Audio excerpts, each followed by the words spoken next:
कि आपको भी लगता है कि भारतीय समाज एक मोरल कोलैप्स की तरफ आगे बढ़ रहा है? अगले 2-3 मिनट तक सांसें थाम के मेरी बात को सुनिएगा, शायद आपको भी इस बात पे यकीन होने लग जाएगा। अभी अभी मैंने एक ऐप के जरिए ई रिक्शा को हैक करके उसे बीच सड़क पर रोक देने की खबर देखी। फिर पता चला कि कुछ मैकेनिक्स जानबूझकर ई रिक्शा को रोक रहे हैं ताकि ड्राइवरों को यह लगे कि उनकी गाड़ी में कोई टेक्निकल फॉल्ट आ गया है। उसके बाद रिपेयर के नाम पर उनसे मोटी बिलिंग की जा रही है। उधर सरकारी नौकरी की तैयारी करने वाला युवा इंटरव्यू में ऑनेस्टी, ह्यूमैनिटी, एथिक्स और पब्लिक सर्विस पर लंबे लंबे लेक्चर्स देता है, लेकिन सिलेक्शन होते ही वही सिस्टम का हिस्सा बनकर अपने ही समाज के लोगों का पैसा लूटना शुरू कर देता है। एक आम क्लर्क से लेकर IAS officer, engineer, police officer और समाज कल्याण की बातें करने वाले लीडर्स तक, हर जगह कुछ लोग अपनी इंटीग्रिटी बेचते हुए नजर आ रहे हैं। राशन वाला राशन में मैनिपुलेशन कर रहा है, पेट्रोल पंप वाला पेट्रोल चुरा रहा है, डॉक्टर मरीजों को ओवरचार्ज कर रहे हैं, इंजीनियर सरकारी प्रोजेक्ट्स में करप्शन कर रहे हैं, ठेकेदार लो क्वालिटी सड़कें बना रहे हैं। जनता के टैक्स मनी का एक बड़ा हिस्सा गलत लोगों की पॉकेट में जा रहा है। समाज के लोगों को न ब्राइब देने में शर्म है, ना ही लेने में। दहेज पूरे कॉन्फिडेंस के साथ दिया भी जा रहा है और पूरे कॉन्फिडेंस के साथ लिया भी जा रहा है। पति पत्नी के रिश्तों में ट्रस्ट खत्म हो रहा है और कमिटमेंट कमजोर पड़ रहा है। कपल्स लंबे समय तक एक दूसरे के साथ रहना नहीं चाहते। एक्स्ट्रा मैरिटल अफेयर्स में मर्डर हो रहे हैं। फेक प्रोमिसेस और टॉक्सिक रिलेशनशिप्स अब धीरे धीरे सामान्य होते जा रहे हैं। कहीं अदालत एनसीईआरटी को कुछ कहने से रोक रही है, तो कहीं सरकार प्रोटेस्ट को दबा रही है। जनता के बीच कहीं कुछ लोग पेपर लीक कर रहे हैं और सरकार कई बार सिर्फ डैमेज कंट्रोल करती हुई दिखाई देती है। लेकिन सवाल यह है कि पेपर चाहिए किसे? उसी समाज के लोगों को जो बिना मेहनत के शॉर्टकट चाहते हैं। जिससे जितना बन पड़ रहा है वो उतना ही अपने ही समाज का एक्सप्लॉइटेशन कर रहा है।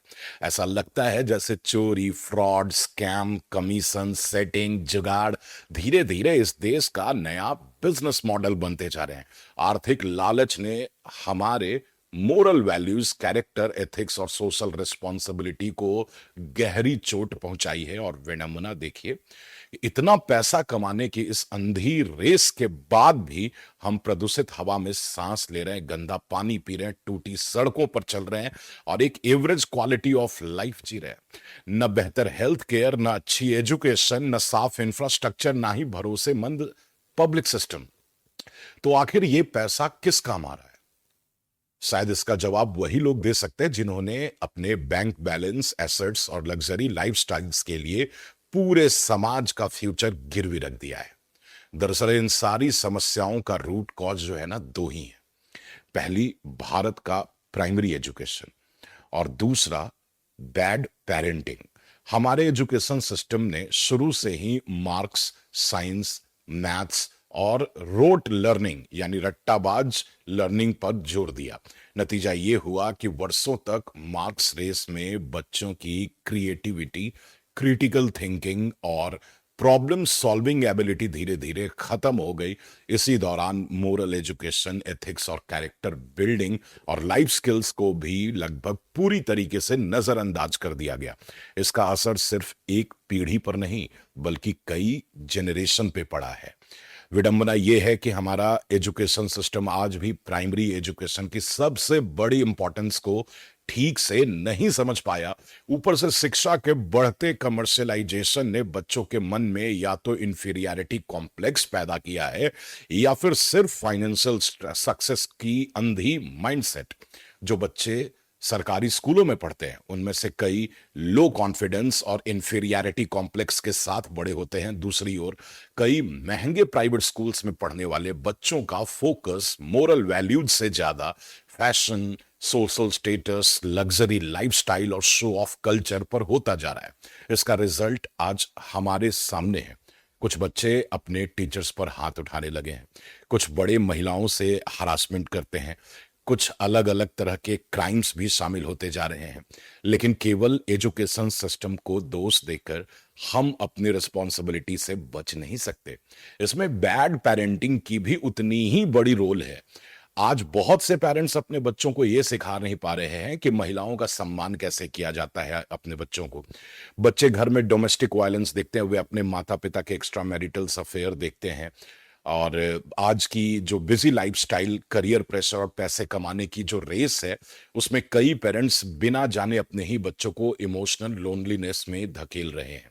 आगे चलकर यही बच्चे या तो वही बिहेवियर पैटर्न दोहराते हैं, जो उन्होंने घर में देखा या फिर हाई एक्सपेक्टेशंस, एकेडमिक प्रेशर और कंपैरिजन कल्चर के बोझ तले डिप्रेशन, एंजाइटी और मेंटल स्ट्रेस का शिकार हो जाते हैं। अब जरा आयरनी देखिए कि जो टीचर्स समाज को मोरल वैल्यूज और डिसिप्लिन सिखाने वाले माने जाते हैं, आज उन्हीं में से कुछ लोग पब्लिक प्लेटफॉर्म्स पर एक दूसरे को अपशब्द कहते दिखाई देते हैं। कहीं पर्सनल राइवलरी हिंसा तक पहुंच जाती है, कहीं क्लासरूम में ही महिलाओं के प्रति मिसोनेस्टिक रिमार्क्स किए जाते हैं। जब एजुकेशन सिस्टम, पेरेंट्स और लीडरशिप ये तीनों अपनी अपनी रिस्पॉन्सिबिलिटी से भटकने लगते हैं, तब उसका असर किसी एक व्यक्ति पर नहीं बल्कि पूरी जनरेशन पर पड़ता है।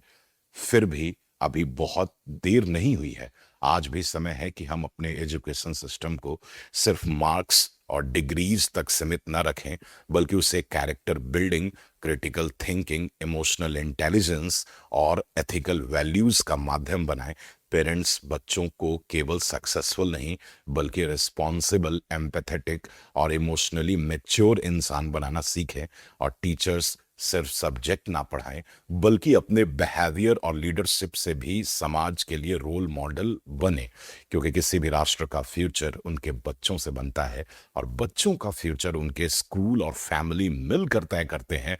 और अगर हमने इन दो पिलर्स एजुकेशन और पेरेंटिंग को नहीं सुधारा, तो आने वाली जनरेशन भी उन्हीं रास्तों को दोहराएगी जिनकी शिकायत आज हम लोग करते हैं।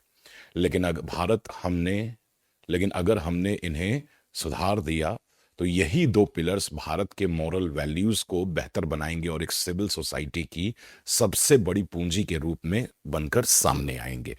मिलते हैं अगली वीडियो में, तब तक के लिए आप चैनल को सब्सक्राइब कर लीजिए, वीडियो को लाइक कर लीजिए और जितना पॉसिबल हो सकता है शेयर कीजिए। धन्यवाद।